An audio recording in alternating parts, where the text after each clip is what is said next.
So I've not done a whole lot of things to my 2021 Jeep Gladiator just yet, but I thought I'll show you guys a few of the things I've done. Alright, so in my last video you saw that I put side steps on, took the rock sliders off. These are very cheap. I'm not impressed at all with the paint quality. It's already scratched in places, and I've painted over the scratches. Also had to have the brackets welded. I don't know if you can see that or not, because even tightening those down with lock washers, me and my son were bouncing on the step to see if it would hold level, and it was given.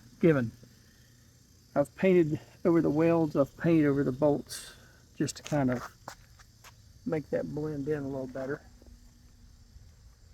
I got a trifold bed cover, another Amazon find. It says it'll hold 500 pounds. It feels pretty heavy duty.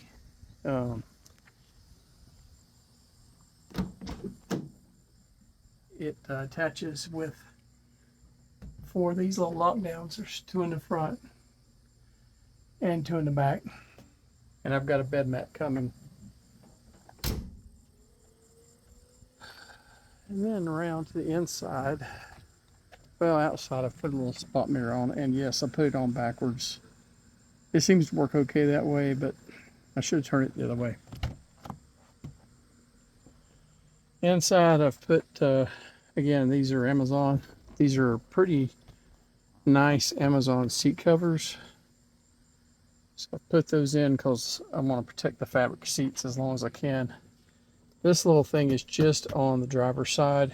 It holds some flashlights, and then it's got a storage pocket here. All right, climb inside.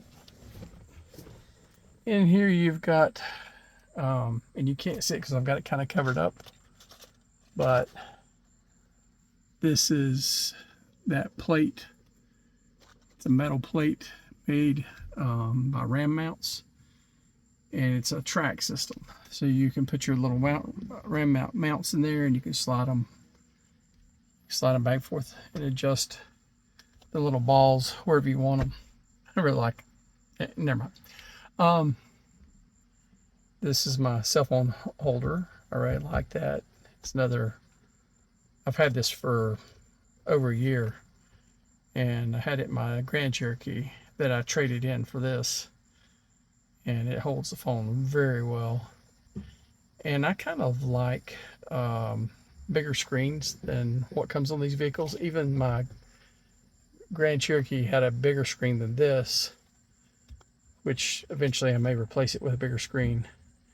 But as you can see on the other side, I've mounted a tablet. So that's just a 9-inch Android tablet. I actually run my audio through here, so I've got an audio jack that runs down here. Some of you were asking earlier how I was doing wireless Android Auto. This is the little Motorola dongle that allows you to do that. And I know it seems like I got a lot of junk in here. I'm still kind of a neat freak, so I tried to run the wires so they're not very, they don't stick out very much. And for now, I've just looped this around some wires here. I need to do something different there, but that's just kind of to hide them. I actually pulled this piece off, run the wires behind there, and then the wires drop down here where they plug into my auxiliary port. And this is a little light switch. I do Uber and Lyft, so this is my Uber and Lyft switch here. You might be asking why I didn't use auxiliary for these things. It's because I don't always have all this in my car. And to use the auxiliary, if you know anything about those are wired up under the hood by the battery. So there's no reason running wires from the inside to the outside. However, I did run one wire from the inside to the outside, and I'll show you how I did that in just a second.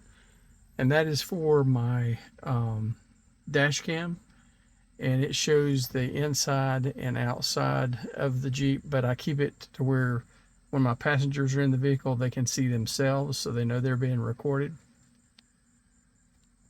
All right.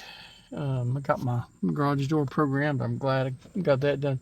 But again, try to hide all the wires. So I've got one of these little things up here. This is the wire for the dash cam. And I just wrap the excess around the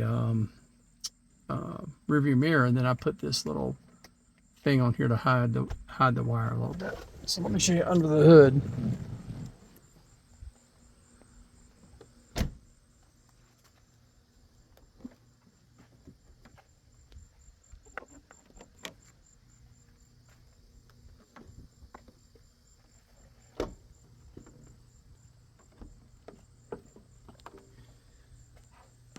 Get my prop down here.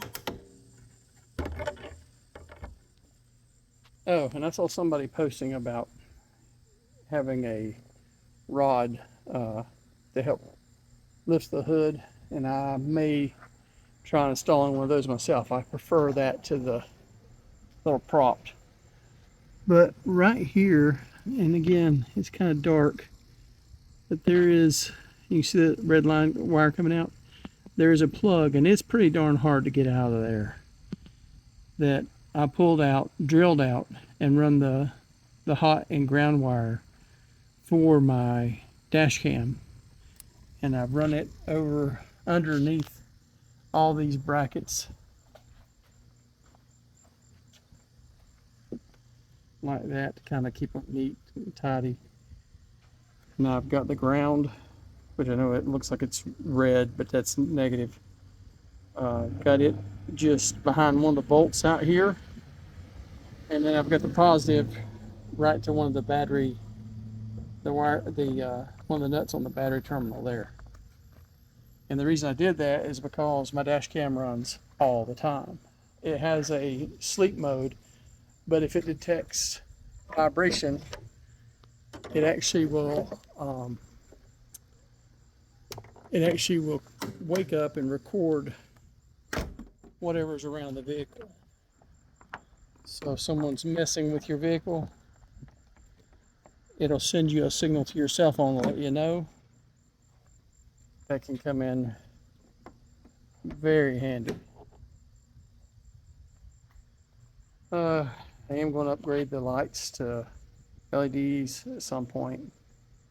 Not really greatly worried about that just yet.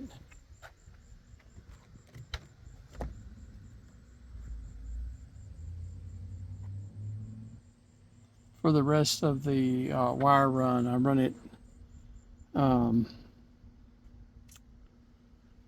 up behind this panel, and then up behind this weather stripping, or actually it's pushed in here.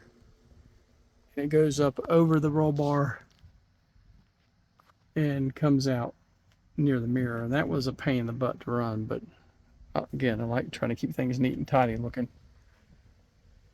Anyway, hope you enjoyed the video. I'm sure I'll be doing more soon.